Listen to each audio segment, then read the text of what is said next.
Ladies and gentlemen, boys and girls, children of all ages, we are coming to you live on this chilly Tuesday afternoon. I guess it's the afternoon. I don't know. It looks like the middle of the night outside. It's pitch black already where I am, even though it's only 4:56 p.m. We're keeping it low key with a nice little catch up show on 5 Star Radio today. We're gonna go cameras off because Gage is traveling in the distant Congo. Gage, how you doing, bud? Oh, I'm just great. The Congo's been awesome. Lovely people here, great atmosphere. It's I'm actually coming to you with a Wi-Fi that I created myself You got that from a tree. Starlink internet. Yeah, that's it. We love it. Well, you sound great. Um, Thanks. I know we've been away from the stream for a couple of weeks. Apologies. Life gets busy around the holiday season. You know how that goes. So Mhm. we're glad to be back, and I'm going to try to be back with Steel Flyers with a second show this week, too. So should be back in full order. Hope you enjoyed the new episode yesterday. I worked on it painstakingly. I think we are on a really hot streak this season. 9 wins in 12 Mhm. games is pretty good. Gage also did a great Let's Watch Pittsburgh the week before for the Cleveland debacle, which was great, but, as always, low interest in that. No one wants to relive that. Um, Brutal. how you doing, Gage? How are you feeling about the Steelers now after these last 2 weeks? Obviously, we had probably the lowest point of the season 2 weeks ago, and arguably maybe the highest point of the season day before yesterday. I ultimately have very little complaints. Listen, Thursday night football against a division rival will never yield the same result twice. I really think people need to keep that in mind whenever we come to these divisional games and our offense. Now, of course, I'm contradicting what we just saw. We just put up 44 points in a divisional game, but I'm saying stereotypes of these sorts of games exist for a reason. And it's because we normally don't score points, the offense normally doesn't look good, and blah, blah, blah, blah. I thought we did well against Cincinnati with everything except the defense. You know what I mean? And so that's still a definite worry. Because I don't know what the deal is, but it's just our defense has been touted as a top 5 unit, and maybe it is, but it just feels like there's a lot of holes. But I mean, as far as the offense goes, as far as Russ goes, as far as the special teams, as far as just general demeanor, I'm way more confident in the Steelers than I was at the beginning of the year by a country mile. You and I both talked about kind of our apathy towards the Steelers coming into this year because it's like, oh great, we gave up Kenny Pickett and we lost Mason Rudolph and now we're gonna have Russell Wilson, and it's just like there was just Yeah, nothing to look forward to. But then for Russ to be, in my opinion, indisputably comeback player of the year. He has to be.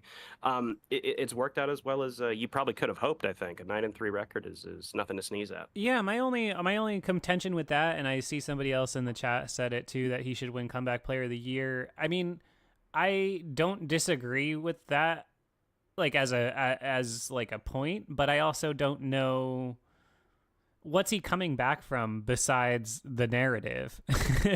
I mean, No, he I was threw 20, actually. he threw 26 touchdowns last year with Denver, and had a 5 game win streak and only got benched because I don't know, Sean Payton's an asshole. So I don't know. I just don't know. I don't know that he'll be considered for that award because I just don't. To me, I don't think it fits. But I think he's having a Actually, tremendous year. I think you might be right. Benchwarmer Brand, shout out to him. He's awesome. Check out his TikToks and his shorts. But he had a great point about that with Geno Smith, where they're like, Smith was comeback player of the year. And it's like, what's he coming back from? Being trashed? And he's like, yes. And then they just move Yeah, on to the next point.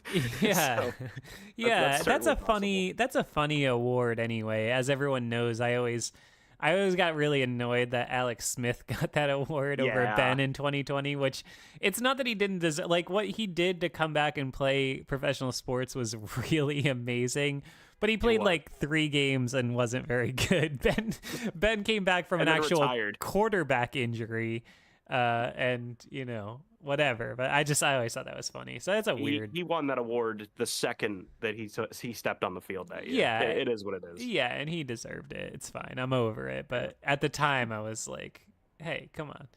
DeMar Hamlin, kind of the same thing. Yeah, I God bless mean, him. like, what did he really come back from? Dying? Big deal.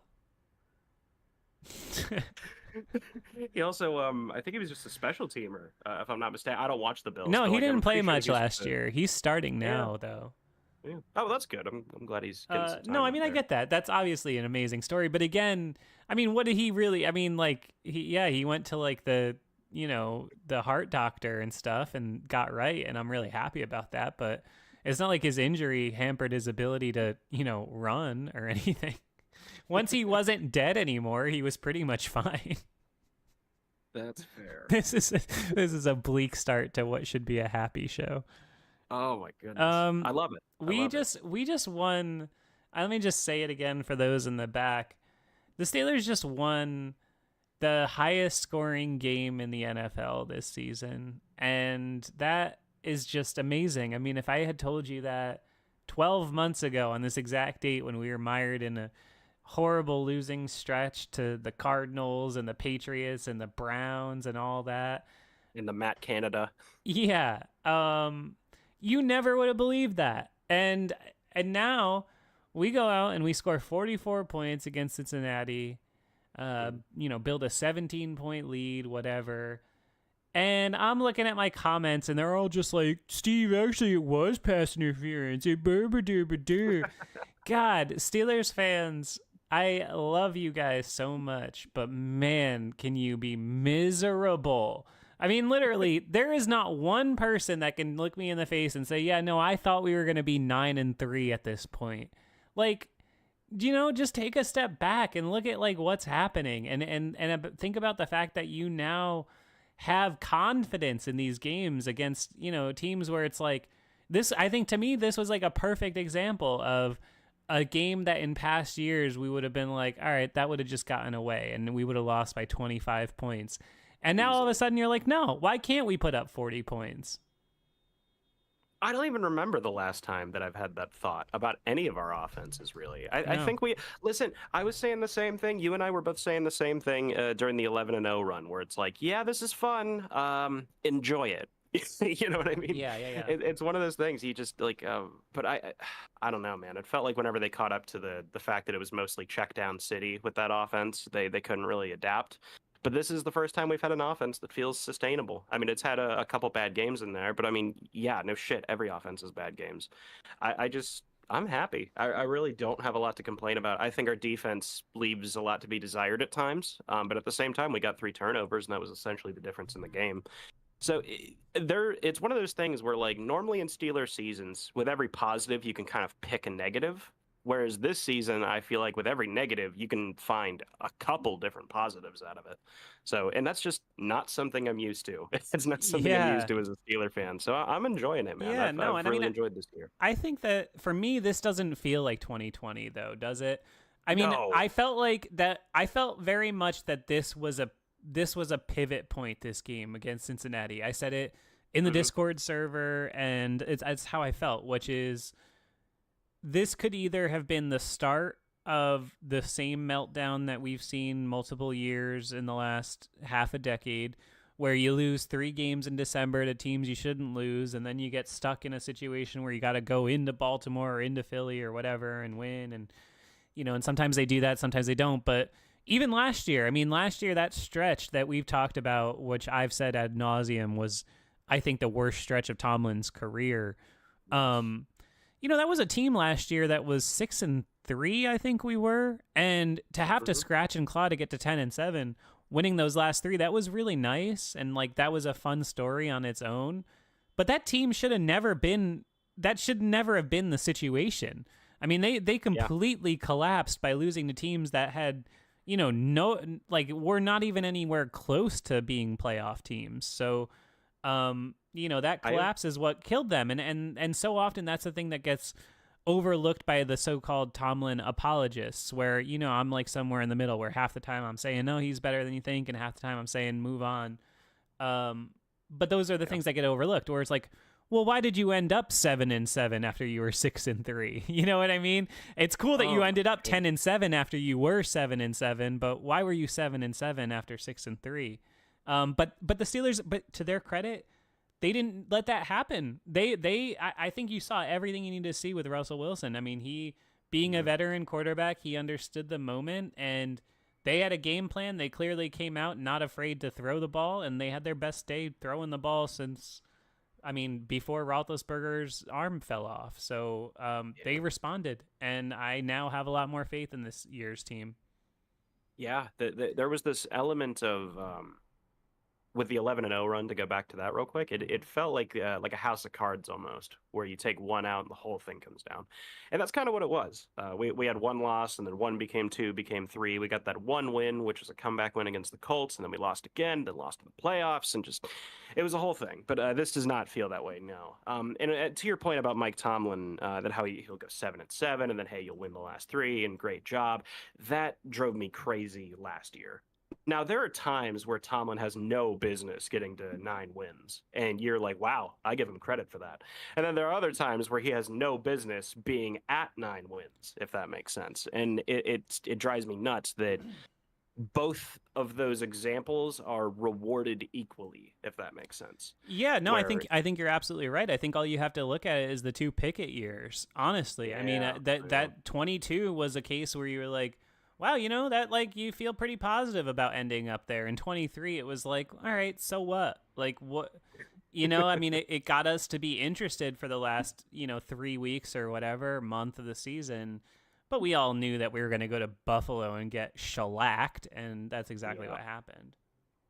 Yeah, it's there's a ceiling on that kind of shit, and it's fascinating to me because I think that who would have thought? They're like, okay, Justin Fields and Russell Wilson, along with Arthur Smith. We got to make sure that we put him in the mix here.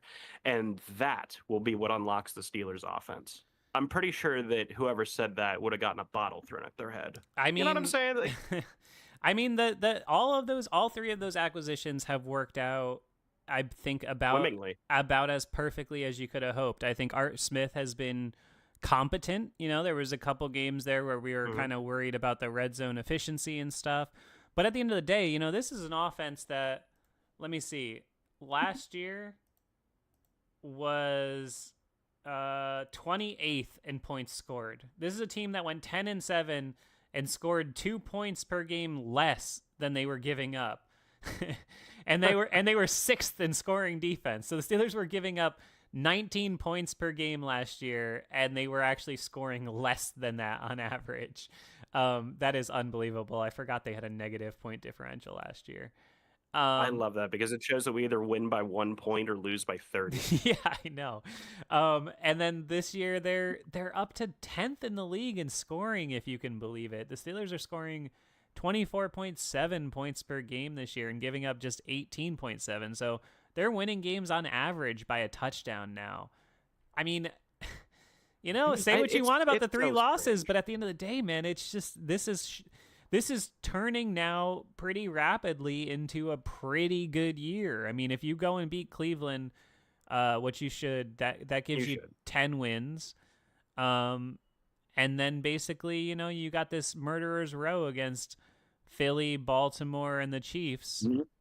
I mean, you got to get 1 or 2 of those, and then you got the Bengals to finish up. I mean, this team could easily get to 12 wins, 13 even maybe. I don't care about Baltimore. I think we beat Baltimore. I think Philly, we should beat Philly. I don't think that means we will. I think Barkley will break 1 or 2 against us, and that might be the difference, or it might not be. But I think we got a good chance against Philly. KC, they'll probably beat us. Then what was the other one? Cincy? Well, yeah, I mean, the tough stretch is at Philly, at Baltimore, and Kansas City within 10 days, which is really tough. Yeah. And then we finish out against Cincinnati. Yeah, and I don't know. I have more confidence in that than I did before. It's one of those things where we have a good scoring offense. Like, I don't think anybody understands that we're basically if the Chicago Bears were a good football organization, if that makes sense. I'm trying to that sounds like I'm trying to make it into a compliment here, but no, we're just generally not a very good offensive organization here. Top 10 in scoring, and maybe it lasts the rest of the season, maybe it doesn't, but I mean we're certainly in the mix, in the conversation. And I mean, you take that as opposed to what we normally are, which is I don't know, wrestling a pig in the mud. Where every team, whether we win or lose, we make every team play the same horrific awful style of football that we do, and I love that, and I've totally embraced it. Like Josh Allen comes to town and he fumbles and throws 3 picks or whatever the hell. It's fun. We make everybody else play terrible too usually. So Yes. for this to be the complete inverse of that is just I don't know how to take it. Yeah, no, I mean, and look, at the end of the day, man, the numbers don't lie. And this is a team that for years we were saying, wow, are they ever going to score? Are they ever going to get 400 yards of offense again? And this season, they've done that 4 times, including 520 yards of offense this past week. Um, I mean, it's just inarguable. I think by just about any metric, this is by far the best offense that they've had since before Roethlisberger's arm fell off. And the defense is holding their own. Yeah, I mean, I think that they were pretty poor against Cincinnati this week, but they were also playing a really desperate team in their house with a really good quarterback. I didn't delude myself into saying, oh, Cincinnati, they're 4-7 or whatever it is. Nah, man. You watch Joe Burrow play football. I don't care what. You could be the biggest Steelers homer in the world. That guy is as good as anybody, man. He's amazing. And when you have a player that good at that position, you have a chance. I don't care if you're 2-15. It doesn't matter. That guy is fantastic. And so I wasn't in the business of overlooking Cincinnati, and I just think the Steelers came out strong and handled business, and I love where they're at right now.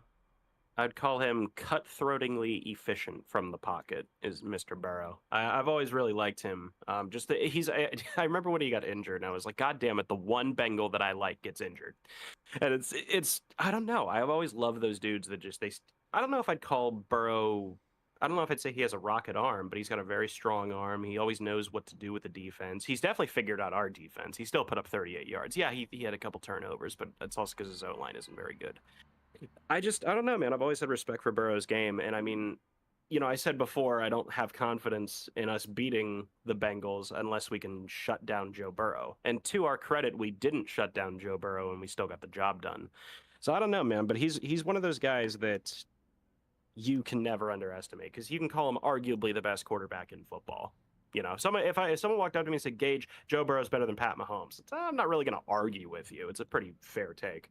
No, I mean I agree with you. I think that he's as good as anybody. He's the only one I think that's in that, for me anyway, he's the only one that's in that upper echelon with the Patrick Mahomes and Josh Allen and that sort of class.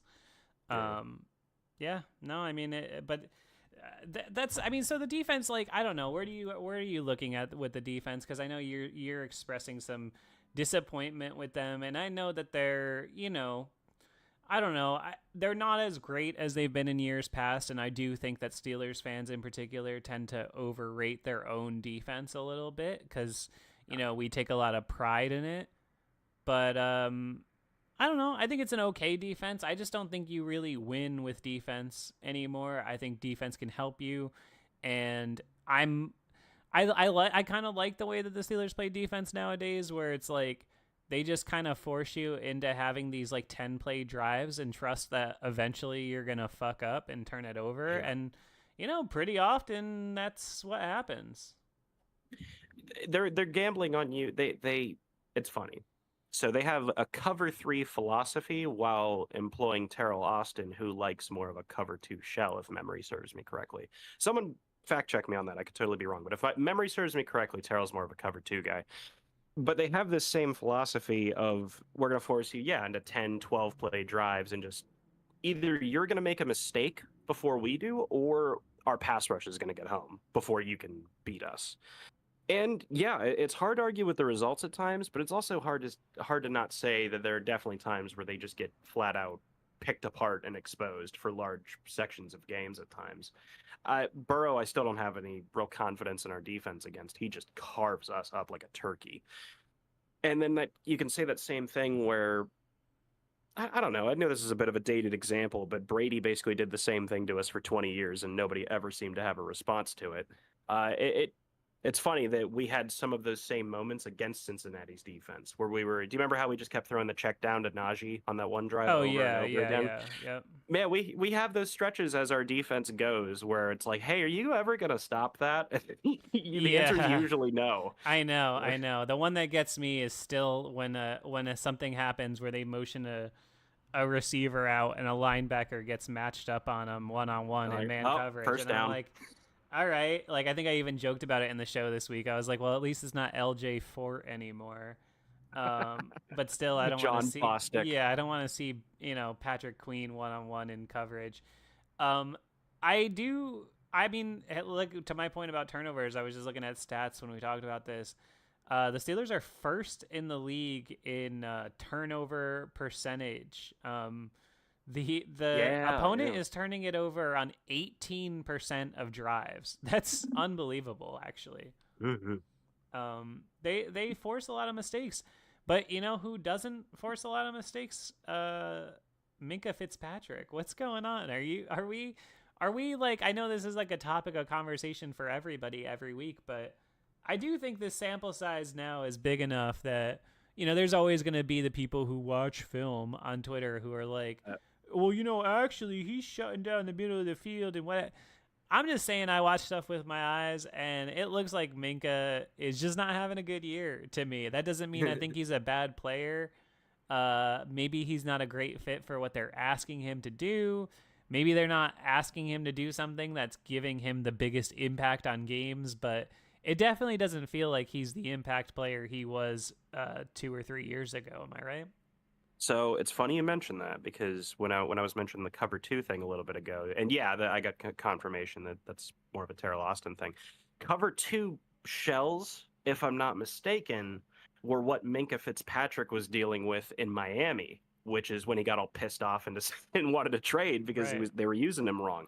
So I wonder if he's having some flashbacks where he's like, hey, this is not what I fucking signed up for. I signed up to be a center fielder and a Troy Polamalu replicate. And instead, you're just kind of having me sit back and I don't get any chance to real make plays. And I have to go guard in the run game a lot of times. It's just, there's definitely a mixture of him not playing well along with them not utilizing him correctly, in my opinion. But I mean, then again, I don't know anything about defense compared to coaches. Maybe they're putting him in the best situation they can. I don't know. But Yeah. I just find that he was this reckless center fielder, like I mentioned, who was literally, he would walk, like the ball would snap and you would see him just walk forward.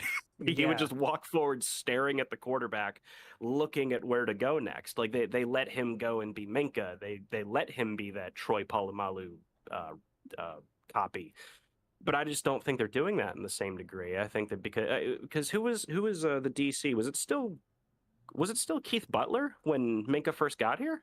Yeah, it definitely was. I think there's definitely been a lot of turnover in that regard. I wonder if they're just not letting him be who he was. Yeah, I mean, it's definitely possible. I mean, I don't know how he feels about it. I know he's definitely like one of the leaders, sort of veteran leaders on this team now. So hopefully he's, happy and buying in on what they're doing. But he definitely isn't having the impact you expect him to have. But then by the same token, it's like, is that part of why Dante Jackson has 5 interceptions? You know what I mean? Yeah, that's a good point. See, if I can make a quick comparison there, whenever they had Odell Beckham on the Browns, they used him to get everyone else open. So they almost had this thing of like, Odell Beckham, he's washed up. And it's like, yeah, not really. It was because everybody else was getting open. He was also kind of washed up. No, but they made it seem way worse than it was. That was my point. And I think that like they're doing almost something similar where you're so scared of Minka that you have to throw at other people. And that's why you're seeing Dante get career highs and picks and you're seeing Nick Herbig get these strip sacks. I think it might be because they're just trying to avoid Minka at all costs. Didn't Frayne say on the show a couple weeks ago? He said, yeah, like this whole season, Minka's been targeted like fucking 8 times or whatever. Yeah, they just don't give him a lot of chances. Yeah, that's true. That's true. But I mean, you have to find a way to get him involved more, though, is my point. I mean, you can say that and you can say he's shutting down the middle of the whatever, but you still have to be able as coaches to switch stuff up enough to where he can have an impact on the game. I mean, it's not like, it's not like the Steelers, it's not like people didn't know that Troy Polamalu was really good or Ed Reed was really good for 15 years. You know what I mean? Yeah. And they still found ways to get them involved in the game. And now it's gone on two full seasons almost since Minka's had an interception. I mean, not even like a pick six. Like, just he hasn't had an interception in 2 years. You have to find a way to get him involved, and I don't think it's entirely on him. Yeah, I think Darkshine the Kid in the chat is bringing up a lot of points about Minka and about how he's playing cover one a lot, how he's pushed 20 yards off the ball, and like I think that plays again to the whole center fielder thing where he was just kind of walking towards people in his early Steelers career. Right. And how they're changing how he's playing. Is Minka Fitzpatrick a system player? No, I'm kidding. But no, I think that you have to have Minka play a certain way. Whereas I think that these other guys that you're talking about, these other really good defensive players, I think maybe that they can adapt a little better than Minka can at times. They're saying like Minka doesn't really like being in the box. He doesn't really like man. I'm not sure. I'm not sure really to what extent that's true. It sounds true, but I hope they can figure it out with him. What if they're just changing it? What if they're waiting to change it into the playoffs? Yeah, they're trying to keep it under wraps. Yeah. Yeah, I think that's actually possible because what's happened in years past? What's happened in years past with the defense? Yeah, I hear that, but that's not Tomlin's MO. It's not how he is. I mean, he treats every game. Say what you want about. I mean, he doesn't leave anything. Every exhausted. Game is the Super Bowl. He might have the wrong strategy for an opponent, and he can be frustrating. And you can disagree with him. And speaking of that, let's transition to this because this also was a thing that annoyed me in the comments this week. Some people, or like a couple people at least, came at me for saying that it was a huge gaffe that Tomlin didn't take that time out before the halftime. And really? And I don't get that at all. I thought it was obviously a huge gaffe.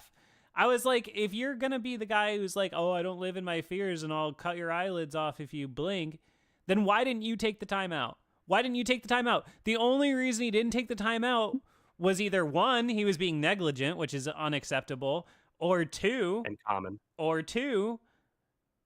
he was scared of Wilson getting sacked or turning it over. And that is living in your fears. Why you gotta you get a chance there with 10 plus seconds with a 13-year Super Bowl quarterback. Take the fucking time out and take a shot at the end zone. They weren't at the 50. They were at like the 20 something. Like you can get a guy open. What the hell? Yeah, I don't. Am I wrong? That seems so obvious to me. I mean, it wasn't 5 seconds, Gage. It was like 12 seconds. Take the time out. No, I agree. And I mean, it's another one of those things that I think that there are a lot of Madden players that probably could have handled that clock situation a little better than Coach T. You know, Coach T's never been a clock guy. I think that the Andy Reid and Philly comparisons actually grow truer the more as the years go on. Get somebody to help you. It's not rocket science. There's a couple like time management coaches in the league now, aren't there? Every team has people for this. Yeah. I mean, it's not that hard. It's not rocket science. You can't leave it on the board. Like, I don't get that. If you still had Fields, I will concede that it's completely different calculus if you have Justin Fields playing versus if you have Russell Wilson playing. Yes. You have to trust with Wilson. He's just going to read it at the snap and say Calvin's going to be open or he's not and just chuck that son of a bitch out of bounds. I just don't get it. Yeah, I mean, it's living in your fears. There's really no way around it. There's no way to explain that other than being scared of him getting sacked. Yeah. And I mean, like, the whole time management thing is just always so fucking frustrating because everybody else in the league seems to have understood how important it is except us. Now, I think that largely he's been better at that this year, but I think between this past game and the Cleveland game, it's definitely shown that he can relapse at times into his old tendencies. Yeah, no, I just like, I don't know. That to me, I mean, obviously it didn't end up being the biggest thing, the biggest difference in the world, but, I just didn't get it. And while it could have made a difference. It could have. And while we're on the topic of things that they did that annoyed me, even though they won, Arthur Smith has one tendency that I really hate. He is turning a little into Todd Haley with the 2nd and 10 run. What is the NFL's obsession with running on 2nd and 10? I don't know what the analytics say because it must tell them something positive. It never is a good thing. It never No, works. I don't understand it. It always goes for like 1 yard and then you're in 3rd and 9 every time. no, no. I think that is a Mike Tomlin thing. And I'm trying not to pile on him because we're 9-3 and we've had a really good year. But no, I think that's a Mike Tomlin thing. We have done that since Mike Tomlin has been the head coach. We Yeah. always do that, and I think it's good. Well, we got to set it up for a 3rd and short. How about you set up a 3rd and short with a No, screen I hate pass? I hate the 2nd and 10 run. I hate it. I don't It's mind a it's screen. horrific. They've gotten. I'll tell you, that's one thing you want to talk about positives. They have Yeah, gotten really good at those screen passes. I mean, I thank love God. seeing them set up. When you see that it's coming, and you see Frazier and Jones and McCormick out there waiting to, with Jalen behind them. Man, that's always good stuff. They are blocking the shit out of those things right now. Yeah, no, I mean, I was reading in the chat real quick, but yeah, I have more positives than I have to say negatives, and so I don't want to like just highlight every single negative kind of in one show. But yeah, I don't understand why we do some of the things we do. I don't understand, like to this guy's point in the chat, why Jalen Warren only gets 7 touches a game. I know it's a little off topic and whatnot, but I really have no idea why Patterson and Najee, of course, you'd expect because Tomlin loves Najee, but why the fuck is Jalen Warren becoming a non-factor for a lot of times? I mean, I think that, a lot of it was working back from injuries. I think he was really Yeah, banged up the first 2 months of the season. And I think that they're just trying to keep him fresh. I think that they realized, you know, last year that like the 50-50 kind of split was great. But I think hmm, Najee is really working well in this Arthur Smith it's true. this Arthur Smith offense. I mean, I just it looks like he fits. Yeah. It's hard to explain because the numbers don't bear it out that he's like having that impressive of a season, but it feels like it for me. You know what I mean? He's not score like what's he got? Every Yeah, single player on that offense is a cog in the machine. right, right. Which sound yeah, no shit, it's a football team. No, but it really is like nobody really stands out that much besides the quarterback, obviously, but nobody stands out in particular, and it's because everybody gets their 4 yard gain, if you will. Everybody gets what they need to help get into the end zone. I like it. It's definitely more of a team philosophy rather than a throw it to Antonio Brown 23 times a game. Right. And I mean, I think the thing about Najee is that it's like you can't really explain his impact on a game unless you just watch him play a whole game because he is just like I mean, you're getting however many attempts it is per game. What would you say on average? Like 17, 16, something like that. I'm not Um sure. Not sure. Maybe well, he's got somebody do the math. He's got 207 attempts in 12 games. So Okay. whatever that is. Um but he's just I mean it's full energy every single time he touches the ball and he's going at these defenders hard and Yeah. and he's constantly just bouncing back up and running around and I don't know, man. He's just I like watching him play football. I know that he's not like the best running back in the league or maybe even like a top 5 running back in the league, but he brings something to this team that I like and I Yeah. sincerely hope he's not gone next year, but as always I think he will be. I think they're going to be comfortable letting Jalen take over, but Mm. but I think he's just having a nice year. I just like it, and I like that they're involving him in the pass game again because he can catch the ball, man. He had 75 catches his first year. They haven't involved him enough there the last 2 years, and they're remedying that now. Yeah. Yeah, no, I don't know. I think that Jalen, he's definitely going to be taking the workload next year, and it'll suck to see Najee gone. I think that he probably will be gone. I agree with you. Naj is a guy that like if everybody gives 100% on every play, which isn't really true, but bear with me. Najee gives 120% every play. Like he won't give up. He doesn't really give up on plays. He constantly runs through the first tackle, the second tackle, the third tackle. I think one play I even showed Dez was I think he broke through 5 tackles before someone finally got him down. It really is just a fun thing to watch where a guy is just kind of take on half your defense. He has a bit of what Beast Mode had, a little bit. He's not nearly as fast as Beast Mode or anything like that, but he has that same attitude of I don't care, fuck you, you know. And I Yeah. like that. And also he has this ability within Arthur Smith's offense to be effective in the pass game too. Like he's actually a pretty decent check down valve. I think he helped us like pretty much get all the way down the field on that one drive against our opponents last week. Right.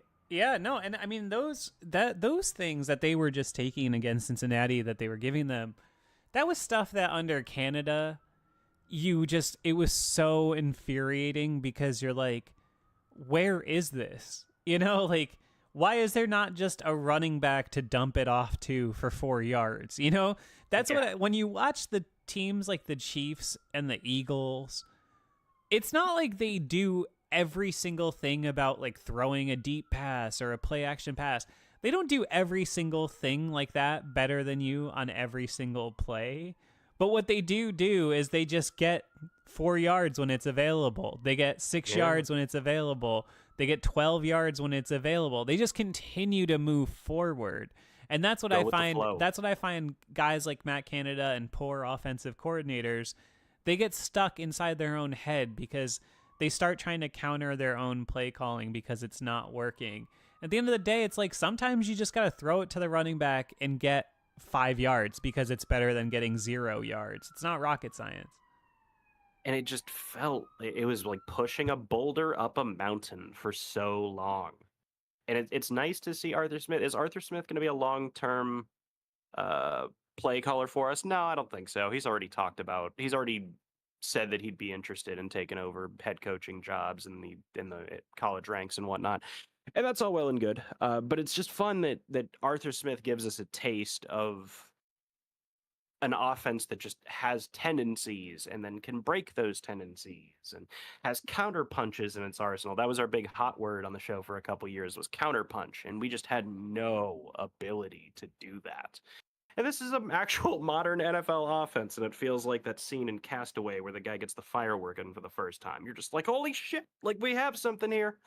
So I don't know how far we go with it, but it just feels good to have something that's a bit akin to a modern offense. Oh, yeah. And it feels like a plan every week. And I mean, especially this week, you know, it was one of those games that we just hadn't had in so long, where Ben would have that once in a while where you would just, the game would start and you'd be like, oh, he's just on, you know.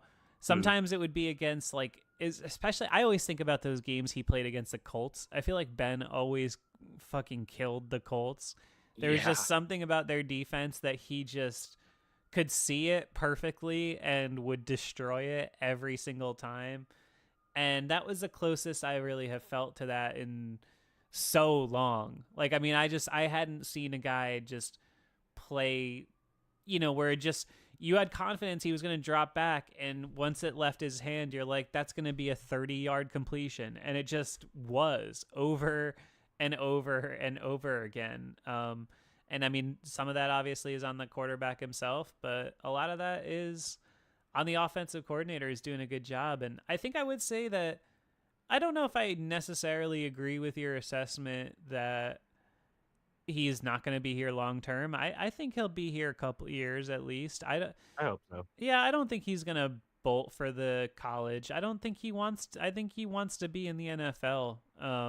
And he's not going to get a head coaching job after 1 year. So why wouldn't you want to just keep building what clearly is a, you know, organization that feels like it's going in the right direction right now with the Pittsburgh Steelers? Oh no, I totally agree with you on that front. I'm not sure that that's how it'll transpire. You know, a lot of owners are very knee-jerk. A lot of owners are very emotional and reactive, and you know, will fire some. I mean, Jesus Christ, have you seen what's going on in New York the last little while? I live in New York, dog. No, but I'm saying I know. The Jets have they got rid of their coach, they got rid of their GM, they're doing everything for Aaron Rodgers and whatnot. A lot of owners are very knee-jerk decision makers at times, and so I find that I'm not ruling it out that Arthur Smith bolts after a year or two. I'd love for him to sit here for a little while and maybe be our next Bruce Arians, hopefully without the horrific fanfare towards the end. I'd like to see him build a rapport and kind of get some draft picks that he has influence in under his belt here, and maybe build something a little more. I think that this is something that would absolutely work long term, and I'd love to see Arthur. Right now I have no reason to not want Arthur Smith to stay here. He's been really good. I'm just not sure that it'll play out that way. It's the NFL. You know what? You know what's an interesting question right now that I'm thinking about? If I were to tell you right now, like if I were to ask you right now, because you said influence on draft picks, right? If I were to ask you right now, what would be the Steelers' first draft pick this offseason? Ooh, is it even an obvious? Is there an obvious answer? I think that says a lot about the roster, doesn't it? I mean, yeah. In past years, I mean, we could pretty obviously be like, oh no, they need this, they need that, they need a tackle, they need a whatever. I don't even know what the answer is. I think that you have to be. I think that considering who's our GM, I can't remember his name. Omar Khan. Goodness gracious, I'm losing my mind today. What the hell? With Omar Khan and with the guys that we brought in from the Eagles organization and how they love to kind of build from the trenches outwards, I think that we'll probably go O-line or D-line in the first round next year, and I'm totally cool with that. I also think that there's a small chance that we might go wide receiver in the first round, and I would hate that. Because it's like, listen, let's just draft another Hall of Famer in the 5th round. Okay, no, those are possibilities. Using first round picks on that. Those are all possibilities. Receiver, definitely a possibility. I think D-line would probably be where I would most guess because, besides Benton, there's a lot of age there. And, obviously Cam is still really good, but, it's not a knock on him. Just age, anything can happen. You can break a foot and never come back. I mean, it just, yeah, it's probably time to start stocking that cupboard a bit. And I've been shocked by how well Cam's played.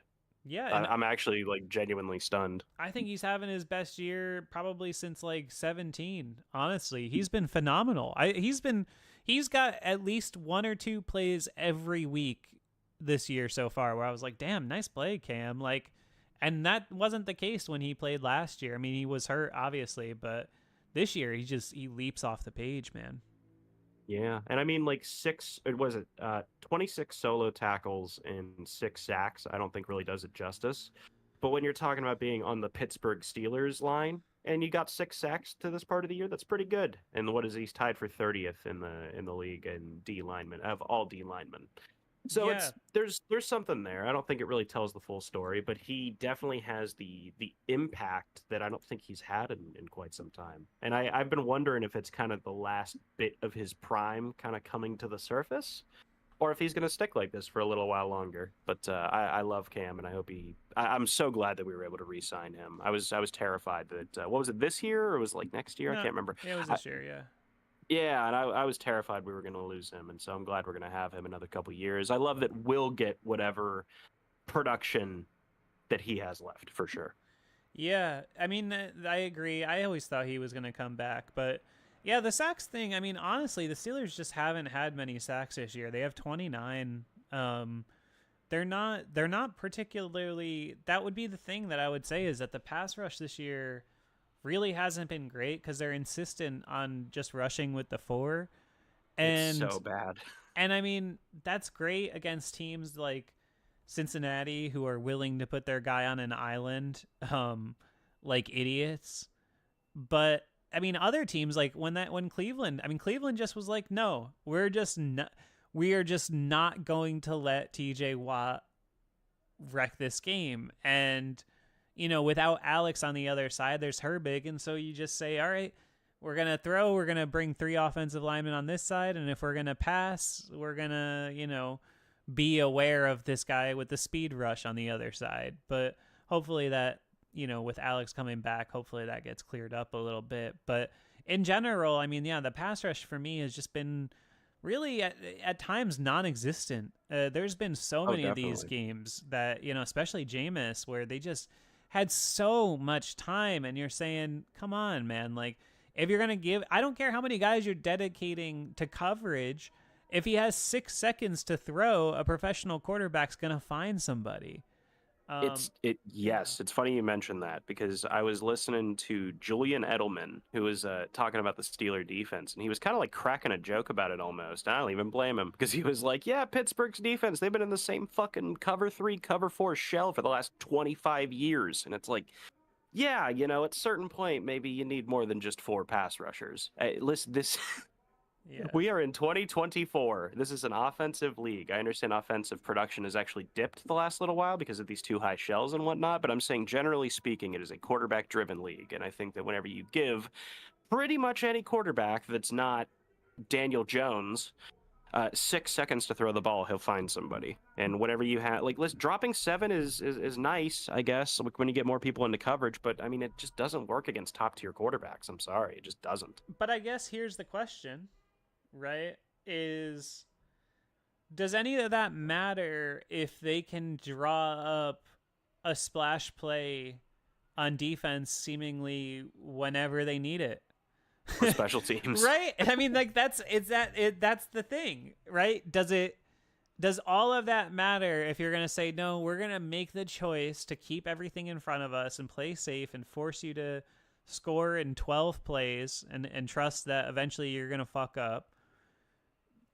Is that the wrong approach if a pretty high percentage of the time it's working out? Because the Steelers are absolutely dominating the turnover game this year. I mean, there's no question about it. I don't have it in front of me. I don't know what their turnover ratio is, but it must be massive because they're number 1 in the league in turnover percentage on defense, and the quarterbacks have only thrown, 5 interceptions combined, I think? 4, maybe? Something like that. 4. Yeah, shit. Yeah, not a lot. You combine their quarterbacks this year, I mean, they got 2,500 passing yards, 15 touchdowns, and 4 interceptions. That's a quarterback rating of 99.1. That's pretty good. Yeah. And that includes the stupid interception that the stupid incompletion that Miles Killebrew threw. Oh, God damn it. Here's a good question. Who leads the Steelers in passing in QB rating this year? Probably Justin Fields. Kyle Allen, 1 for 1, 19 yards. Right. Remember that one that he came in for 1 play? So I was gonna guess Russ, but then I thought, well, there's no way you would be asking me that if the answer was Russ. I knew no one would think of that. So I was like, I gotta. Yeah, he's got a 118.7 quarterback rating. Good for him. I'd probably be first in the league if he could qualify. I'll tell you what, he's sneaky athletic. He definitely stays late to watch he's film. A gym rat. Real daughter dater type guy. He's a gym rat. The kind of guy you want your son to bring home. Oh, for fuck's sake. Hey, listen, thanks for hanging out, guys. I see Black Rain's in the chat now, so we can officially go into our Terrell Austin bitching session because that's all Black Rain ever wants to talk about. Oh, man. No. Terrell Austin, man, he's just not. I really think that Tomlin has the ultimate reins of the defense. We all know that already, but Terrell Austin, you could definitely tell he takes influence from Terrell, but I'm not sure. Let me ask you a question. Really has a say in if things. something happened to Mike Tomlin, just hypothetically, right? Who would be the Steelers' interim head coach? Do you think? Danny Smith. You think? That's my guess. I think it's going to be Danny Smith. You think there's a succession plan? I don't think that there's necessarily a succession plan, but that's who I guess they would pick, and I'd be on board with that because he is they seem to love for him. Danny Smith. They seem to love him. I love that he's just this fucking in his 50s older gentleman, getting. He's 100 pounds soaking wet. No, he's 75, dog. I was being kind. I don't know how old he is, and I wasn't going to overshoot it. I bet you he's 70 something. I love that he just kind of gets that he's constantly getting bumped into 71. And shook by the players. Yeah, he had a black eye 2 weeks ago. Did you see that? I forgot about the black eye. They were like, "What happened?" I felt he's so bad for him. we keep blocking kicks and everybody keeps tackling me. It's so perfect. I love it. It's so funny, and the producers know too because they always get a shot of him. They had a turnover this week. I noticed it wasn't even a special teams turnover. It was an interception, and they shot Danny Smith reacting with the players. I was like, he's not the defensive coordinator. He's become like this cult figure in recent years, especially with all the blocked kicks and whatnot. And the bubble gum, and yeah. And the fucking bubble gum. It makes my jaw hurt just fucking looking at it. Makes my teeth hurt, dog. It's so bad. How much fucking? That's like a whole pack. You got to think of it. He takes a whole pack in at once. He has to. Do you think he's got the big league chew, with the shredded like tobacco style? Yeah, that's so. That's can I just do an aside real quick? Yeah, how fucked up is it that we have like big league chew, which simulates chewing tobacco, and like candy cigarettes, which simulates having a cigarette? What is wrong with us? Why do we do that? I could go for some candy. I could go for some candy cigarettes though. Those things were good, man. I won't even lie. I like shitty old candy that no one likes. I'm gonna go. This will be. Frain will clip this out and make it short, and people could roast me. Honestly, I fuck with candy corn, and I'm not afraid to say it. Yes. Candy corn's fucking good. All right, like where did this happen that we just have to hate everything that our grandma had? Like, okay, some of that's good. You ever have like nips, like a hard caramel? I'm sorry, I know it's an old lady thing, but they're good. I'm never gonna be like mad if you offer me a nip, dude. Dude, if you don't like caramel, then I just have no time for you. Like, I don't care if it's an old person candy. If it's caramel and you're handing it to me, I will take it. I like snow caps. You fuck with a snow cap? Yeah, snow caps are good. Snow caps are good. I don't know where the hate for candy corn came from. I don't like it as much as I used to. I don't really like snack on sweets like I used to. But come on, man, candy corn's good. And right now I have my wife yelling at me like silently behind the camera. What about candy corn sucking? She does not like candy corn. She's not. What is she like? What's her go-to candy? What's your go-to candy? Ooh, what are those chocolate flat mints? Like chocolate flat mints? Oh, the Andes? Yeah, Andes are goated, dude. Yeah, that's a good choice. That's a good choice. Yeah, I'm with it. Yeah, Andes are really good. I once got sick because I ate a whole box of them the first time I ever discovered them. I was like 9, and I was like, "Yo, I love this," and I ate a whole box and was like throwing up. Oh man, I was gonna say there's no other way for that story. There's no other way for that story to end is by vomit. All right, so that's my aside about candy cigarettes and candy tobacco. Yeah, no, I mean Danny Smith. Yeah, so I guess that's the thing with the defense though, is like, right, like you can look at the stats and say like, yeah, they're not as dominant as whatever defense, but if they can force turnovers, 3 times a game, almost every single week, I guess I can't really complain. No, really, and it is one of those things where we are a little bit talent reliant, which. There's part of that that's like an obvious, no shit, it's the NFL. It's a talent-based league. But there's people that rely more on talent, and there's people that rely more on scheme. And I think we definitely rely more on talent in the defensive department. Offensively, I think it's actually completely the opposite. But on defense, I think it's just kind of about, hey, TJ, are you going to get home yet? Or Nick Herbig, are you going to get home yet? Like, it's one of those. And you can hate on the... You can talk shit about the style and say that it's not sustainable or what if there's injuries. But ultimately, if there's no injuries and we're winning games, then there's really nothing to complain about. Yeah, no, I agree totally. And, and the flip side of that, again, is that, like, the offense is happening. And you don't have to ask your defense to be as perfect when you have an offense that's sustainable. I mean, that's what we saw the last few years where it just... you get to the fourth quarter and it felt like Cam and TJ just were dead because they were playing like 85 snaps because you just kept going 3 and out, 3 and out, 3 and out. And that's one thing that this year, at the very least, even if you want to say the offense isn't like special or great yet, they're very rarely just taking the ball and going 3 and out and punting it back. Like it's just, they're not doing that. Their average time of possession per drive is 30 seconds longer than their average opponent drive. So they're every time they're possessing the ball, they're possessing it for 3 minutes on average. That really adds up, and that's way different than previous seasons. I'm trying to see if I can find that stat in front of me, but no, I mean it's a positive step, man. For years on end, we kind of led the league in sacks. I mean, year after year after year, and it usually wasn't close. There was usually like one team that maybe got like within a couple sacks of us, but then by third, fourth place, like the drop off was huge. And so it feels like in recent years we've kind of just stepped away from that, and that we're more reliant on it. Because I get it on some level, because a lot of those Patriots games in the playoffs, we tried to stick in that. Well, actually, a lot of times we stuck in a shell. But I guess my point is that we would get burned like hard in large games a lot of times. And I wonder if that just kind of eventually stuck into their minds, where they were like, okay, well, now we need more defenders in coverage, and we need more. True. But I always thought that it was more about like when they were blitzing as opposed to the blitzing itself. But I could totally be wrong. Who the hell knows? I mean, Yeah. Bill Cowher lost in the playoffs how many times in the AFC Championship game, but it wasn't normally because of like his play calls on defense, I don't feel. Yeah, no, I mean, I think it's just a combination of things, though. But I do hear what you're saying. The historical getting burned and stuff definitely that definitely plays a part in it all for sure. Sorry, I was like laughing at the chat. Yeah, this is a great chat. We got good chat going on. Darkshine says, "I really hope the football gods come through and let us play Kenny P at Philly. I think that would It would be be so perfect. It would not be perfect. He would like he would He have would. like a 400-yard game. It just He would be. would.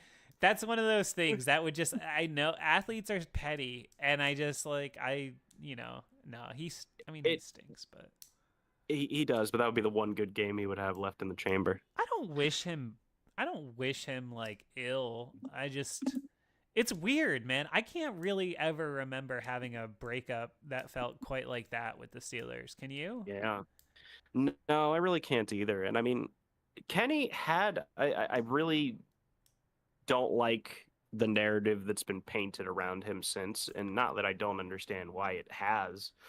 But Kenny had a lot of upside to him, not in terms of necessarily athletic ability. He didn't have a rocket arm. He wasn't super fast. But like he had that ability to just, if you kept the game close for 3 quarters, he'd usually pull it out in the end. And that's a trait that a lot of players don't have. A lot of players are fantastic losers in these big games. Yeah. And I found that Kenny was the opposite. I thought that if you could get him to the 4th quarter and he had some time, I thought that he usually would pull out those games. Yeah, but the flip side of his attitude was that so he bad. would play 3.5 quarters so bad that like 55% of the games you had no chance.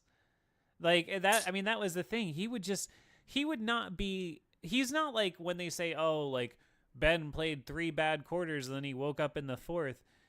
He would play games where you get to the 4th quarter and you're like, he has 19 attempts for 61 yards, and you're like, how could that possibly be? I mean, he was just so bad that it just didn't give you a chance. Like he could do drives, and yeah, he had the physical ability, but then on the other side is like, I also see where he was coming from, where he was like, look, this has just not been good for me professionally, because he wasn't wrong. They didn't really do a good job with him. Obviously, if we're all, I mean, Fire Matt Canada was a pop culture moment last year. So, I mean, if that's the case, then clearly you didn't do a great job with him, and I don't blame him for wanting to get out. I think it's just, I don't know. It's a total package thing, and I think he just rubbed people the wrong way, and sometimes you just can't get over the way people perceive you. He was a Jersey kid, and I think I felt like he also, I don't know, man. It felt like he got run out of here, kind of like Mason Rudolph did in a sense. But I have infinitely more respect for Mason Rudolph than I do Kenny Pickett. But point being, like, I don't know. But it didn't feel like it would be any better this year. It really didn't. It felt like this was going to be like Russ's final pit stop before, I don't know, the Browns took him or something.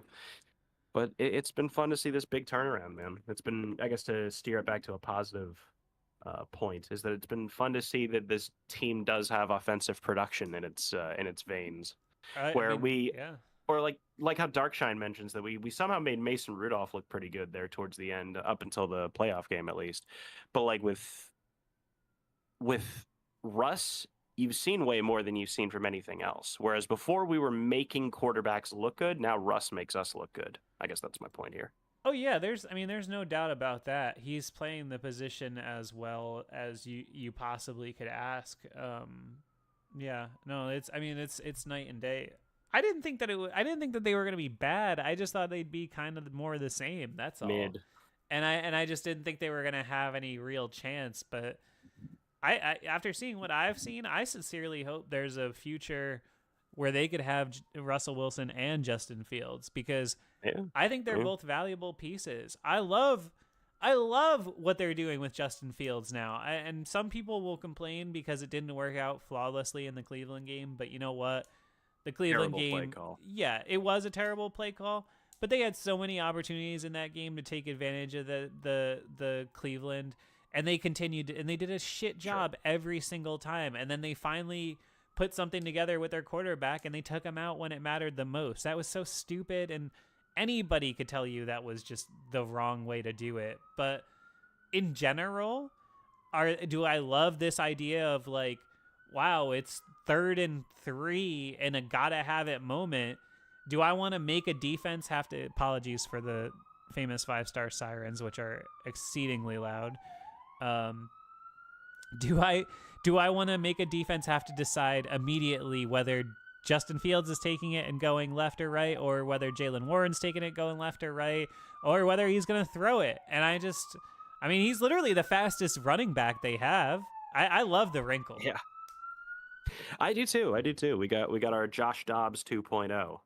No, I think Justin's a lot better than Josh, but it's been cool to see that they're so content with having both of them just be good contributors to the offense. I mean, Mike Tomlin was pretty adamant about that. He goes, he did bench he did bench Justin. Sure. Let's be clear about that. He absolutely did, but I love that he's so adamant that he didn't bench Justin and just assigned a different role to him.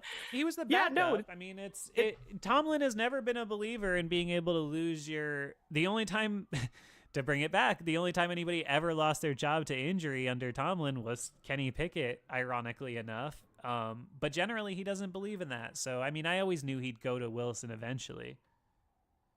Yeah, and I was kind of hoping not. Towards the beginning, it just felt like, why change what's working? But it turns out that there's a reason that he's well compensated, and that I'm not. That I'm not being paid by the NFL. And it was so cool to see, because he was so confident in that from the very beginning. He's like, listen, Russ will be much better.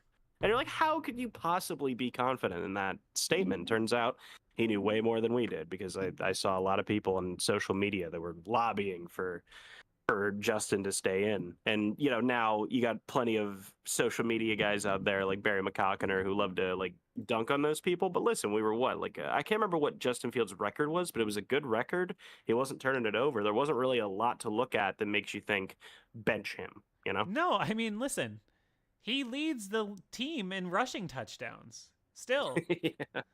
I mean, you know, like that's the thing. Like, you say whatever you want about the way it worked out. I think it has worked out the best way possible for the Steelers. But they've both played like about the same amount now, I think. Yeah, they have both started 6 games. And I mean, ultimately Fields was 4-2. 5 touchdowns to 1 interception. And Wilson is 5-1, and he's got 10 touchdowns to 3 interceptions. But the difference is, like I said, Fields had 281 yards rushing and 5 touchdowns on the ground. So really, in 6 games each, they have both accounted for 10 touchdowns. That's pretty darn good. Like, you know, I don't know. It's just different. Obviously, he's not the down-to-down thrower that Wilson is, but he adds something. And I don't know, man. I'm not going to sit here and be like, he's the future and they should move on from Wilson. I think they should bring them both back. I think it's a great opportunity for Justin Fields to develop and maybe take over in another year or 2. I mean, what the hell? He's still young. Yeah, there's really no reason to not have him sit there. I mean, like, that's kind of odd in years past, obviously. That's kind of what I thought they were doing with Mason Rudolph. That kind of when all the dust settled, Mason Rudolph be sitting there. And it's like, okay, he's got a lot of experience now. Let him go try.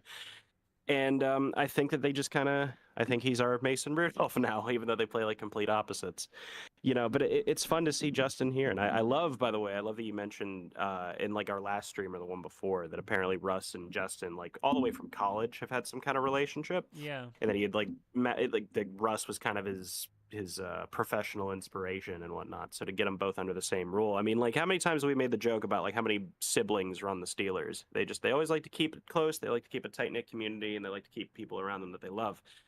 And it's hard to argue with the results a lot, you know. Yeah. No, I mean, I listen. I hope. I hope they can both stick around because like I said, Fields is just he's dynamic, man. That wrinkle and that way that they closed out that game against Cincinnati, that's dangerous. And of course Wilson is dangerous with the throw, no doubt about it. I mean, he's dotting people up 40 yards down the field. I think he's got a moon ball completion in at least every game he started, if I remember correctly. At least one, yeah. At least one. I mean, he had another one to George this week. George got the penalty, which knocked him back. What did you think about that? Which one? The penalty on Pickens where he made a finger gun. Oh, Jesus Christ. Stupid, okay, acceptable. I mean, you can't do a weapon, but to me, I mean, it's not that different than pointing for first down. I didn't think he was like doing a crazy... What is this world coming to? I swear to God. And I am never the guy that starts complaining about how sensitivity and whatnot, because I know how that makes me come across. But I do have to say that, like, I watch a lot of UFC as well. It's my football and MMA are the two sports I really follow closely. And Derek Lewis, who's one of my favorite fighters, he will drop his pants after a fight. He has underwear on still, but will drop his pants into a DX crotch chop after he wins a fight. Wow. He doesn't get fined Classy or anything. Sport. Yeah, listen. I don't care. I am much more willing to let stuff like that slide than I am fining players for pointing at the fucking fans. It drives me insane. And like, I don't know, if Hines Ward played in this era, he would have what, 5 or 6 unsportsmanlike conduct penalties per game. He'd get fined every goddamn hit he had. I understand that there's certain things you have to limit, but I think oftentimes with unsportsmanlike conduct, it quit being a bitch. That's my opinion. Yeah, I mean, I get it. I see it both ways. That was one where I know you can't make a weapon. Like, you just can't. That's like a part of it. But and the thing is that's really sucky is, you get those laws get applied based on your reputation. And George Pickens has developed a reputation now. That's the thing. He's going to draw those flags. And, I feel like Joey Porter is the same way with the pass interference now, where everybody knows, oh, Joey Porter holds a lot. And now his reputation starting to precede him. There was at least one in the game this week where I was like, that wasn't a pass interference. The ones in the end zone definitely were, and he didn't even need to on one of them. But that one that was like in the middle of the field somewhere, they called it on him. I was like, that he didn't do anything. But they just, once you develop a reputation, they're gonna call it. Yeah, and I mean, I love how in other football leagues they have sky judges and they have these much better cameras than the NFL apparently has. I'm being sarcastic. Yeah. I just hate that we have all these gigantic waves and change in terms of the technology we use and how much better they can predict. They can call penalties and hey, that's a catch and that's not a catch. And I noticed that the NFL does precisely none of them. None. It I don't know. At a certain point, it's like what is. I don't know at a certain point why I'm still complaining about the refs. I don't really know what point it serves because it's just the same thing. To 5-star Discord GOAT Black Rain dropping a 5-star fiver in the chat. He really is like our realist fan. Maybe I don't know. He is the GOAT. We love him. I would like to point out that the Steelers rookie O-line tandem might be the sneaky best in the league, but I still got a 15-yard penalty for it. I love it. Was it for taunting? Yes, was it for taunting? Because he pointed it out. I love it. Yeah, the tandem. I mean, the line has been really good. I'm happy with that. Honestly, there's always people that are like bench Dan Moore. I don't get Steelers fans' obsession with him. He's a solid player. Like, I don't know why they hate that a 5th round guy has become like a pretty good left tackle. Not everybody's gonna be a fucking Hall of Famer. Like, relax.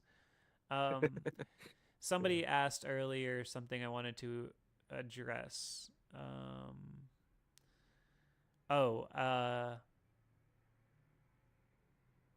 Kenny would be spinning like a Beyblade. That's pretty good. Oh, If they played us. Rabbit said, "Do you think George Pickens will stick around, or is he going to chase the cash?" I don't really think it's anything to do with chasing the cash. I never fault players for leaving after a contract is up because you don't owe them anything if they don't owe you anything.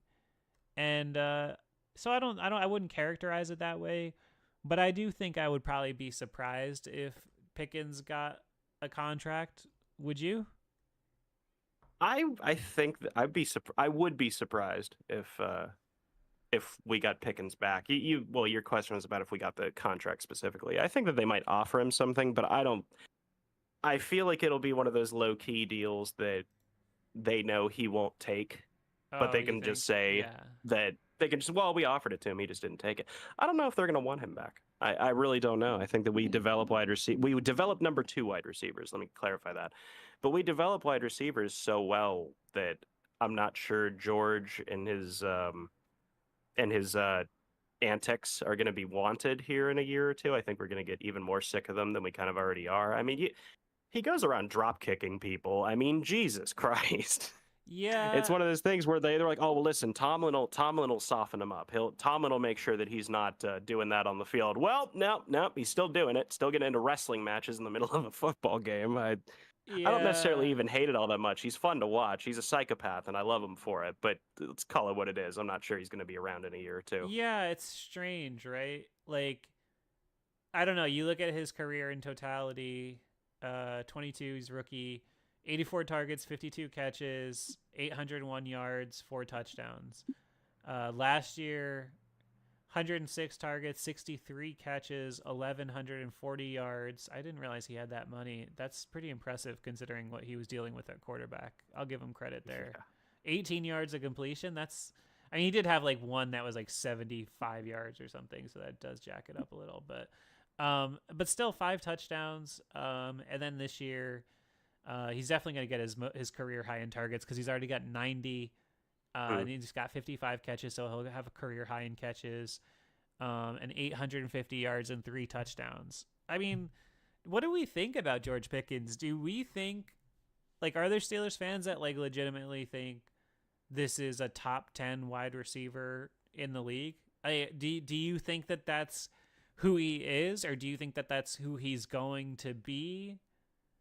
Because I don't know that I think that. I think he's really talented. And I think he can do some amazing things, but I don't know that I feel like he's a foundational player after 3 years. Do you? Foundational? No, I would. That's the thing, is he's kind of. Can we compare him to Plexico Burress, who was also really talented, but we just kind of didn't want him enough to keep him? I think it's fair. I think it's a pretty close comparison, and I think they're pretty much the same caliber of player. I think Plex is good. I think George Pickens is good. But yeah, no, he's a guy that, like, I don't think you're going to want to fork out big money for. And I think to I can't remember who said it in the chat, but to that person's point in the chat, I think that's what they meant. It's not necessarily chasing the money, but they'll probably offer him a lowball deal, and then someone else will probably overpay for him, and he'll probably take that. So it just kind of is what it is a lot of times. Yeah, I mean, I think similar to Fields is I think he's just going to have enough on tape that somebody's going to be interested. You know, that's the number one reason I don't think Fields is going to be back as much as I would like him to be. I think somebody's going to see what he did, like, you know, the Oakland Raiders. You're going to tell me the Raiders aren't going to be enticed to say, hey, let's give him. Exactly. I mean, because even a cheap deal for him, if you were going to expect him to start, would be $15 million a year. Probably, Steelers ain't going to offer him. Steelers ain't going to offer him anything more than $5 million or something to be a backup. No, and nor should they. At a certain point, it's just kind of I was going to say diminishing returns, but I don't think that's really the right way to phrase it. But I like George, and I think he's a good player, but I'm not sure he'll be here. I don't think I don't think he stays. You'll find out soon enough. I mean, it would be this year. Would be this offseason would be when he would get a contract. So, okay. So we'll have him next year, but you'll see they're not going to go into the year probably with him. See, that's the thing with a guy like that. You have to make your decision one way or the other, though, because you can't go into a year with him on a lame duck like single year deal because he's liable to just throw a fit, the first time something goes wrong. Yeah, that's the thing, is that you might wind up with a problem down the road there. Yeah. I could totally see what if they trade him? What if they traded him? They could. I mean, that might even be the prudent move if you're not planning to keep him. Yeah. Yeah. I don't know. Like some Black Rain mentions that he's not really a Jamar Chase level athlete or whatever, and it's true. It's true. He's not Jamar Chase level, but if Jamar Chase is A+, then I'd call George Pickens B+, A-. Like he's sensational, but he's also a B+. Not elite. Yeah. Is he worth is he's slightly better than Deontay Johnson? He's not even as good. He's not even as good as those other two dudes he mentions. He's nowhere near St. Brown. I don't even think he's Ayuk level. Like he's right around there, but he's really good. And yeah, I'm not gonna ever take away the fact that he does catch a lot of like deep completions. He's amazing at that. But yeah, I mean, to Rabbit's point there, if I had a kid who was like, "Oh, I want a George Pickens jersey," I think I would probably be like, I think you'll get TJ. Yeah, I just don't see it. I mean, as a guy who had a Mike Wallace jersy and this kind of stuff. I have a Chase Claypool jersey. Yeah, exactly. I just don't see it. But I mean, it'd be cool if he did stick around. But I think you're hearing it now from Tomlin, where he used to be much more likely to sort of run interference for George when he did some stupid shit.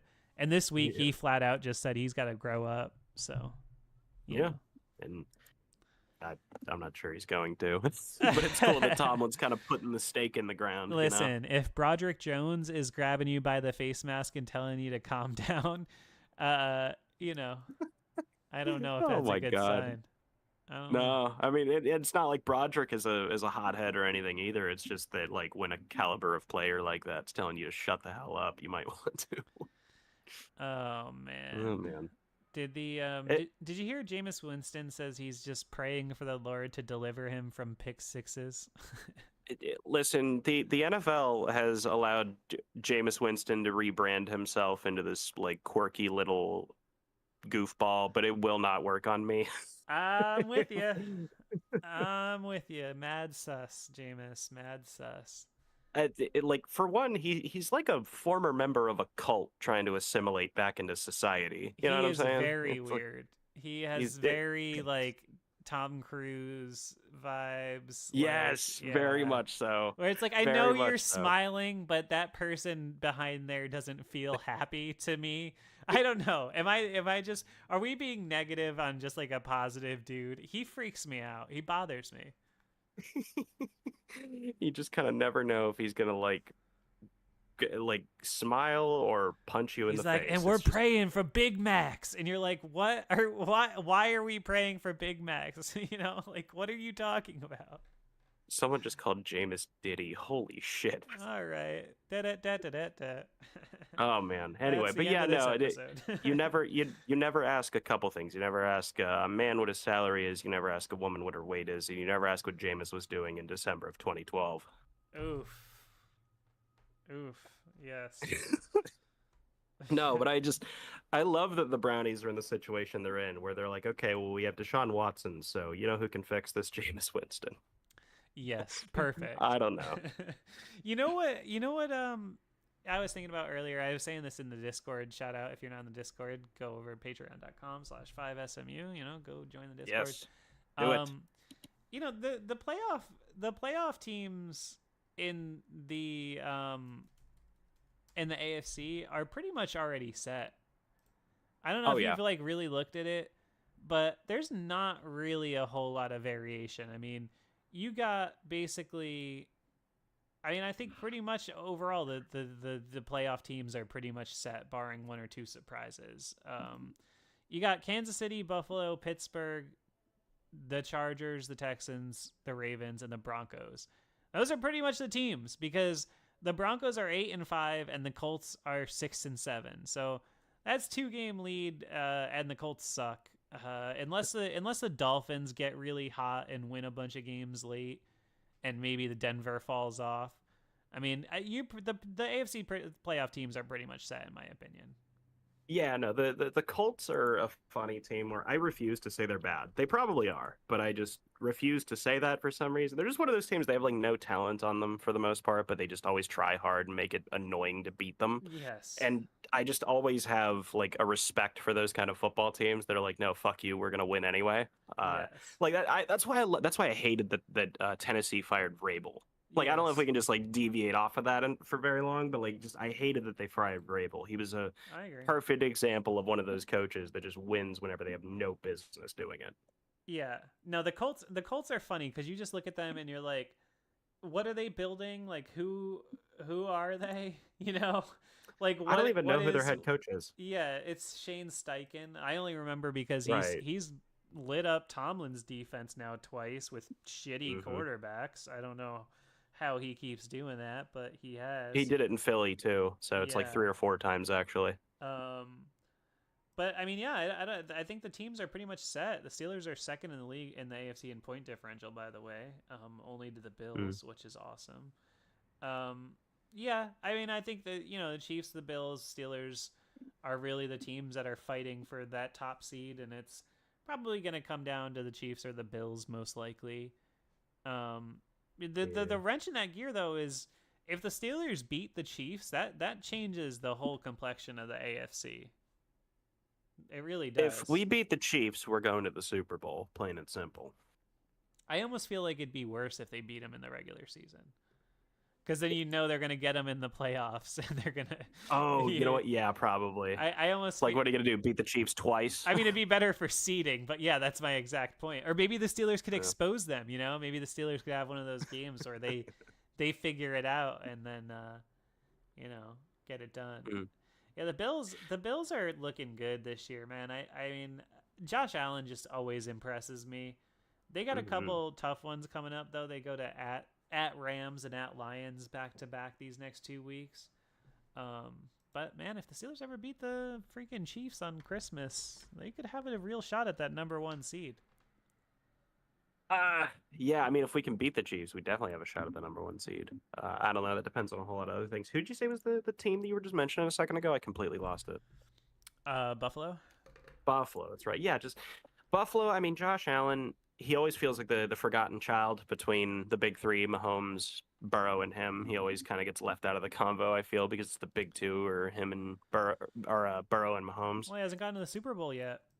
He hasn't. Yeah, no. At least I mean, Joe Burrow is not the clutch artist that he gets depicted as, in my opinion.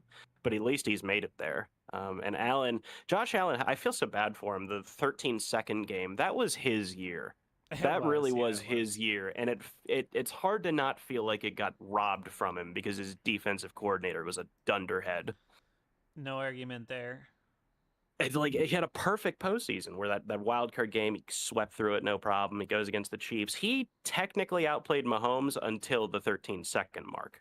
Oh, Like no. really, if it wasn't for that, but I mean then what happened. But just you got to feel like he wins the Super Bowl. No, that no year doubt if it wasn't about for... it. No doubt about it. But he just has that, like, sometimes that just happens. Like I saw that year, that 13-second game where I just saw him walking off the field and I was like, man, it just feels like Josh Allen is destined to be Jim Kelly. Like it just feels exactly like that. Or Dan Marino, even more so probably Dan Marino, because Jim Kelly, you weren't usually like, oh, he's the best quarterback in the league, but Josh Allen is as good as any player in this league, and it just feels like Sisyphus trying to roll the wheel up the hill. Like it just feels like it's never gonna happen. Because how often? I mean, they've had this similar core now for so long with him being an elite quarterback. At some point, something's gonna break, and that team is not gonna be. I think they're already not as good. They didn't really replace Stephon Diggs, but it doesn't really matter because they have a quarterback that's so freaking good that it doesn't really matter. Yeah, and I mean, it's become the Josh Allen show, and I don't like that they're distributing the workload in that way because that doesn't work. I mean, Peyton Manning got a Super Bowl out of Indianapolis somehow, and I mean that was them jumping on his back with their full body weight. You know what I'm saying? And you can't do that. That's just not a formula for success. And I feel like, what do the Bills have? They have Josh Allen, and it's like, how's their receiving core? Well, not as good as it was a couple years ago. Well, how's their line? Not as good as it was a couple years ago. How good's their defense? Not as good as it was. At a certain point, you're like, okay, well, what the hell are you guys doing in the offseason? It really is strange where they, as a quarterback develops and as they get these big paydays, I don't know, has Josh Allen been paid yet? I can't even fucking remember. Yeah, definitely. Okay, so yeah, and so I mean, I imagine that probably plays a huge factor where every quarterback is breaking the bank, and now nobody has. It's like that half of your salary cap for the offense or whatever has to be to the quarterback nowadays, and so that just doesn't leave a lot of room for improvement when it comes to other positions. Yeah, that's true, but then also they're 10-2. Yeah, I mean, that shows how damn good Josh Allen is. That's the thing, right? Like that's just that's a team that. A franchise that struggled for a really long time, and he showed up now, and they've gone 10-2, 11-6, 13-3, 11-6, 13-3. I mean, yeah. You can have Josh Allen when you pry him from Buffalo's cold dead fingers. Yeah, they ain't letting that dude go for a long time. Yeah. And good for Josh. No, good for Josh, because if I remembers like him in his early years, he was kind of a running back and couldn't really throw. So to see him develop into this fucking sensational passer has been awesome. Oh yeah, no doubt about it. He's one of the greatest development success stories, honestly, in NFL history at this point. Shout out Brian Dable. Yeah, I mean, because they just, I mean, he, that first year he played in 2018, I think he was completing like 52% of his passes, 10 touchdowns, 12 interceptions. I mean, it didn't look like he was going to be a stud quarterback. And then by his third year as a starter, he's thrown 37 touchdowns. He's rushing for freaking 1 million. I mean, yeah, he's something else, man. How about, hey, if we can just, we're talking about Josh Allen, we're talking about these other teams. I got to shout out the Broncos a little bit because they are 8-5 and are 76% probable to make the playoffs this year with Bo Nix as their quarterback. I know, it's pretty crazy, but he looks good. I mean, that's the reality. Like, you watch them play and you're like, this guy looks pretty good. I mean, he's got a good coach to work with, obviously, with Sean Payton, who's, a huge dick, but he knows about I know that football. you're Sean Payton's #1 hater. I do know that. I hate him, yeah. I think he's an asshole. He just comes off as a total insufferable prick. He does. He's like the most unlikable coach of all time. Is that me? Like, I just feel like it's true. He just seems like a guy that I would hate to be in the same room as. Probably. No, but I give him credit because the Bo Nix thing did not work out at first. Like, I think people they're pushing for him to be rookie of the year, and I don't even really disagree, to be honest with you. About to make the playoffs with the fucking Denver Broncos as a rookie, like after starting out the way he did, give him rookie of the year. I don't care. But this ability that he's kind of like, I don't know, he's just efficient now, and I mean, Sean Payton has done a great job with developing him in a pretty short amount of time, comparatively speaking. They threw his ass in the deep end. They did. I mean, I remember watching them week 2 against us and saying that I thought he didn't look like he was ready for prime time. And to be fair, they scored 6 points that day. He wasn't ready for prime time at that point. He wasn't. That was, I can't remember the last time the Steelers won a game where they gave up single-digit points.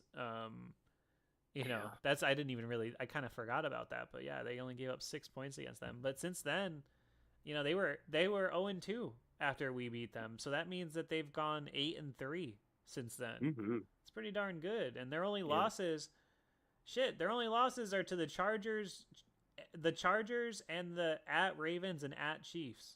That's not bad losses. I mean, honestly, those are respectable losses. So that means that they're not to spout cliches here, but that means they're a team that beats who they should beat, and they've lost to everybody they should have. Yeah, well, that's the bottom line in the NFL. If you're a mediocre team like the Steelers have been for the last couple of years, I mean, all you got to do is that. Half the teams are bad. So if you just beat the ones that are bad and then surprise 1 or 2 like division opponents, you got 10 wins. That was honestly Bill. I really do think for a long time that was Bill Cowher's formula. Where he just had this ability, like, to hey, listen, just don't fumble, don't throw a goddamn pick, we'll punt it if we have to. and it Yeah. was just run it, and all of a sudden one fumble, one pick. Like the margin of error in those games was just so damn small. And we're kind of playing like that now in a way because we're just not turning the ball over and we're making them turn it over. But that's just ball control. Yeah. I always thought that like a big part of Cowher's plan back in the day was just don't fuck up. Oh, definitely. And it works. Definitely. But when you have an elite quarterback, you don't have to worry about that. And that's why that's why Tomlin's not as close to the vest this year anymore, because he knows he has an elite quarterback that he can trust to handle stuff. He can do stuff. Yeah, exactly. I mean, it makes all of the difference. But yeah, I mean, shout out to the Broncos, good for them. They should probably win 10 games and get to the playoffs. Like I said, AFC is pretty much set. It's just, can the Steelers hold on to the AFC North? I hope so. That would be awesome. And can they jockey for position? I wish that. The only thing I hate though is I liked it better when there was 2 bye weeks. I don't think one team getting a bye. I think it's way too much of an advantage for just one team to get it. Oh, yeah, actually, I misheard you. The first time. No, I don't like that people get rewarded with a bye as the second seed. It's like you didn't really, you accomplished something, but you didn't accomplish so you something to don't the point where like you it. should skip a day. You like that there's only one bye? Like only one team gets a bye? I like that only one team gets a bye. I like that more teams have to play in the because it's more to play for. I don't know. I think it's just, I don't know. I mean, I guess the bonus you get as the 2 seed is that you get to play the 7 seed, and if you're like the 2 seed, you're gonna usually kill the 7th seed. But still, unless you're the Cowboys. Oof. Ouch. I had to. As soon as you mentioned the 7th seed, I knew where you were going with it, and I had to throw it at the Cowboys. Listen, as a 7th seed that's gotten fucking killed almost every year since that became a thing, I felt like we were destined to live in that purgatory. I remember seeing something when they first added that 7th seed, that the Steelers would have made the playoffs like pretty much every year ever, because like in Tomlin's career almost, because like I think every other year recently they had been, if they didn't make the playoffs, they were like the 7th seed. Yeah. It really, like, that would extend his playoff streak like quite a bit. But that's retconning, and oftentimes being a 7th seed doesn't really mean shit, as we've seen plenty of times now. Now he's retconning in the chat. Retconning. All right, folks. We got to get out of here. This has been a rollicking good time. This is a fun chat. I don't even know what we talked about. I hope it was interesting. Bit of a stream of consciousness, if you will. But we talked some good ball, I feel like. I think so too. It always gets weirder when we're not on camera because you don't know what we're doing, I've been doing opium the whole time. The whole show. I just got us banned and demonetized. Oh man. I don't even know like, do people do opium? Isn't that just heroin? I have no idea. Do they have opium dens? I'm gonna go do one. I'm gonna go with Aaron Rodgers. He's across the river. I'm gonna go meet him up after the show. I was gonna say, like, yeah, we'll all get together. We'll do some ayahuasca. It'll be perfect. It'll be a great time. Let's do it. All right, Gage, what do you want to leave the folks with before we get out of here? Enjoy it, man. Enjoy it, because we have a pretty solid team. I think at this point we have a top 10 offense and a top 10 defense, and that's the number 1 special teams. So there's really not a lot to complain about or throw stones at.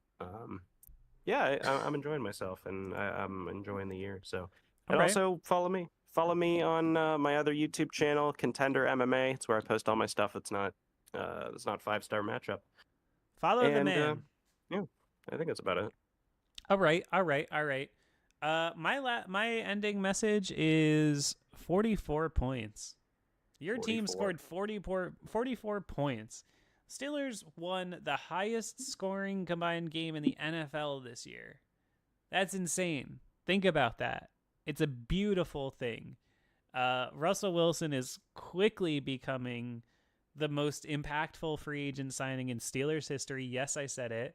He's an elite quarterback. They've never signed an elite quarterback off the street before. And this is exciting. This is getting down to the time now. It's December. Hard Knocks is going to be starting up, looking at the AFC North. I got the cameras going. This is going to be exciting, folks. And it all starts with that get back game against the Cleveland Brownies this Sunday. And I, for one, am very, very excited for that. We will catch you down the road on the next edition of 5 Star Radio. Adios.